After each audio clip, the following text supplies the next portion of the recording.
Well, we're not going to go back to town. We're going to go... Remember that screen that had no enemies on it? We're going to take the west path this time instead of going north. Thankfully, we've already found all the treasures we have to find in the Mushroom Forest now, so we can just head straight there. And I'm really not paying attention to this reel, so I should probably be paying more attention to it. In any case, let's just go back there. And like I said, if it is Mana Holiday and it's during the day, you'll want to save at this statue, just in case you happen to run into, you know, a Light Cyclops. You really don't want to run into one of those guys. At least not for now, because we will be using it later, but not yet. I don't think that we're prepared to handle it at this point. Even at the point that I'm talking about, we probably won't be prepared to handle it, but as you saw there, there's another new enemy. I think it's Blood Owl. They're weak to jab tray weapons like offline enemies, so just shoot them with a bow or just keep hitting them like I did there. Oops, wrong weapon. Usually, if you're trying to train in weapons, it's better to hit an enemy with a weapon that may not be as effective against it. Like for the sword is going to be the hero's basic standby weapon for the entirety of the game. So I'm trying to use it, since I can use it pretty effectively against these mush booms. And I can also use it to defeat those blood owls, even though it's not exactly the most effective weapon to do the job.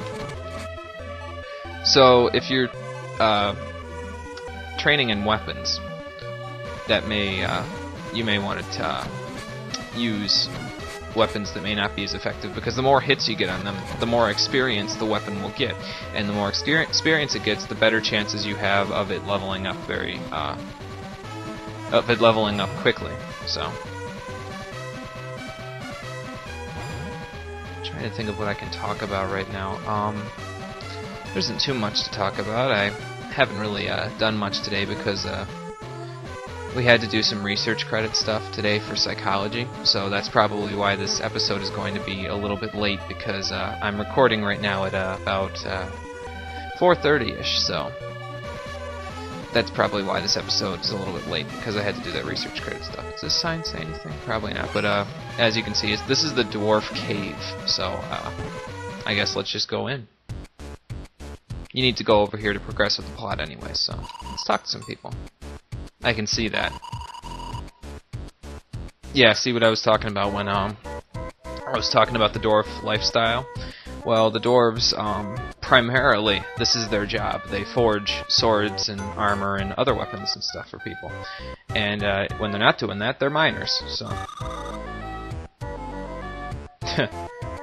actually, I need to... Yeah, we're trying to figure out a way into the relief. No! What's the problem? Oh. Let me rephrase that then real quick. Yeah, use the magic words, Duke.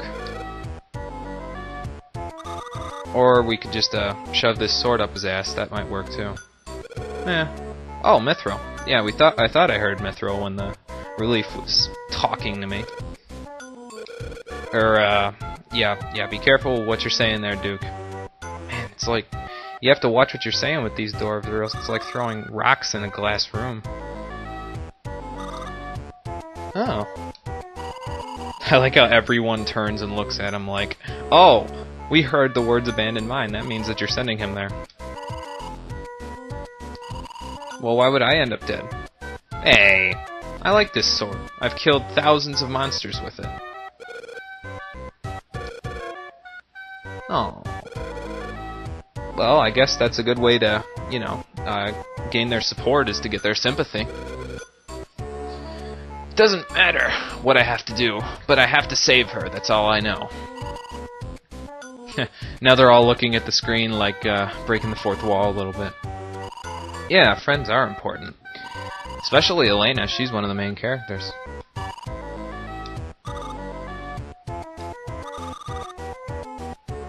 Hey, he told us, alright.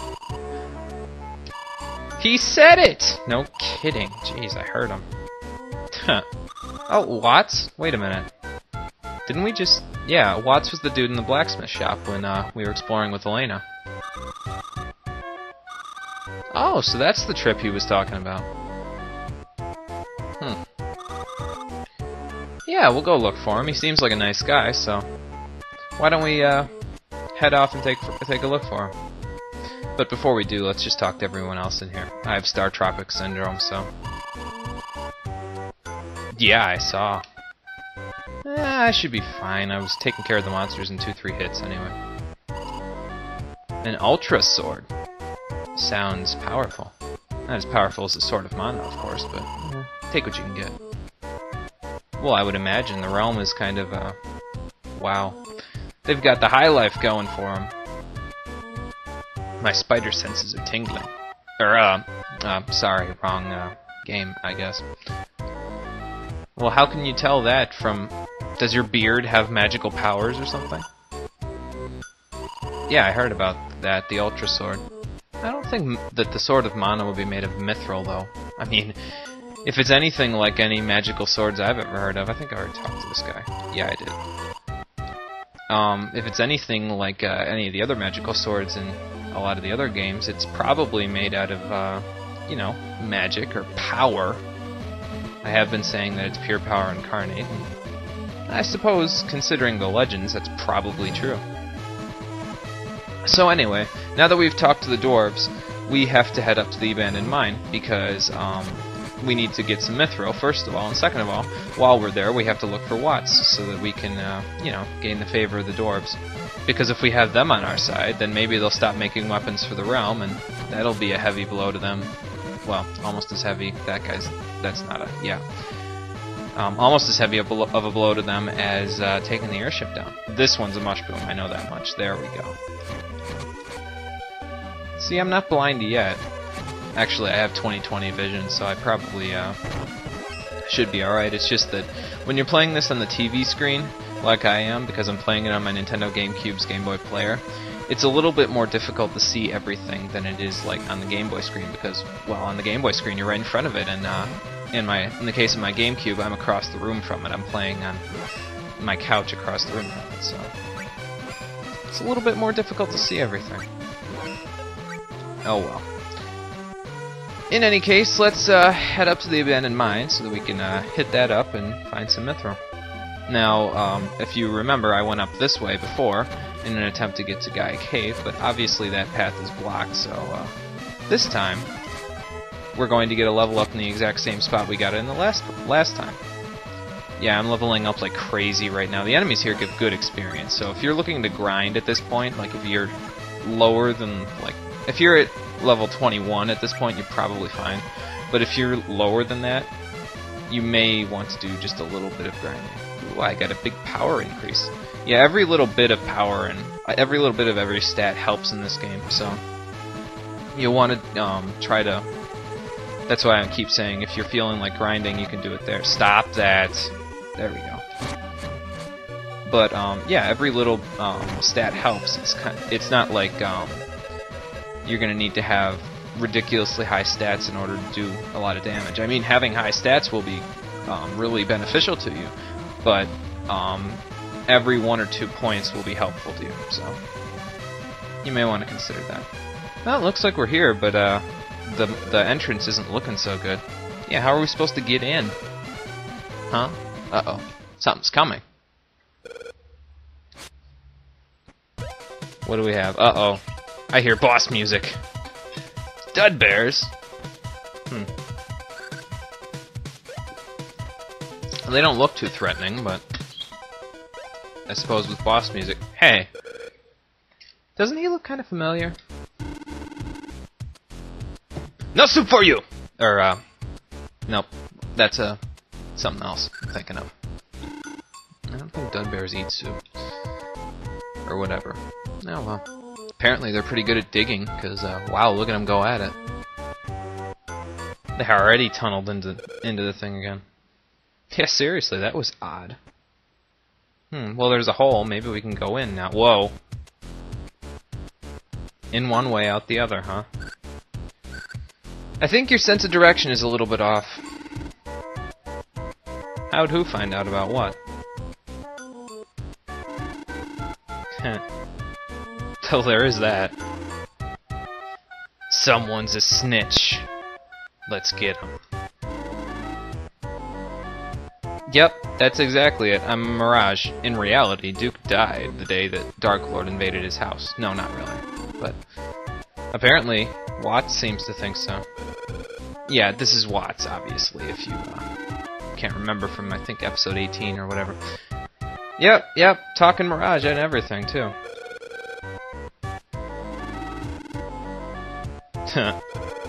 What do we have to do to convince you? Pinch me! Right here! Right on the beard! Isn't your whole body a beard, technically? Where am I gonna pinch you? I guess the dead bear did it for me. Don't rip it off! Don't rip it off! The beard is my source of power! Hey! How you doing? No kidding. Been trying to tell you that for the past 5 minutes. Yeah, we already knew that, but nice to meet you again. And we heard about that, but it sounds pretty cool. Oh, I wonder how good of a material Mythril is. Well, if you've heard me from, I think I mentioned it in a previous episode, Mythril Silver is the equivalent of Mythril in this game, and it's really powerful, needless to say. Oh, so that's why nobody comes near here, because they don't want to get killed by the monsters. You couldn't have dug yourself? Well, I suppose they don't have mattocks on this game, unlike how they did in the original. Oh well. The dead bears make a neat substitute, so... Right down the middle. Alright, sounds good to me. And we get a partner, Watts. And he's a hero-exclusive partner, so... Yeah, we don't need you anymore, so you can just loaf around if you want now. And now... I don't know if you can see, we're inside of the abandoned mine. So before we go anywhere, let's check what the sign says. Go to work by rail cart, jump on board.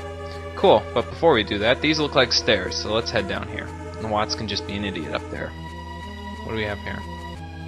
The poorly written sign says... Oh, I guess this is where the dead bears live. They don't say much. So, I want to find the one that's a little bit different. I think there's one that says something different. If I remember right. Probably not, though. I already talked to you. Anyway, here's a mana statue, so I'm going to save here real quick because, well, we've got the entire abandoned mine left to go now, so don't want to run into any problems. So, the enemies in here are pretty much the same as how they were outside the mine, so there shouldn't be too much. And here's the minecart, so now you can hit stuff while you're on the minecart, but I wonder how this works. Well, if you saw over there, there's a little lever, and what you have to do with the lever is when you come around to it, I missed it, you have to hit it, and then it will switch the tracks up so you can move further on in the minecart sequence. There we go, I got it this time. See how the tracks switched? Now we're heading up here. I missed it that time too. We need to hit that. We need to hit that lever in order to move on. So there we go. Got it this time. Usually it doesn't take me a time around to get it, but oh well. Let's hop off right here and actually head back down to where we were because you can't go over the tracks, as you can see. I don't think you can jump to the left right now, but I think we're going to end up there later on anyway. So let's head down here and fight these enemies off real quick. Do these cut down just like the other ones? Oh, apparently they do. Yeah, you can cut down the grasses or whatever those are supposed to be there. And you can probably, I would guess, get some blinkweeds and stuff out of it too, so... Oh, there's only 2 enemies in here. As you can see, Watts is fairly useful. He has an axe, and that's a another slash trait weapon, and we'll get an axe later on in the game, but Watts is a weapon user through and through, so actually I think I'll do that now. I'm going to switch his NPC settings to close in with weapons exclusively. There we go.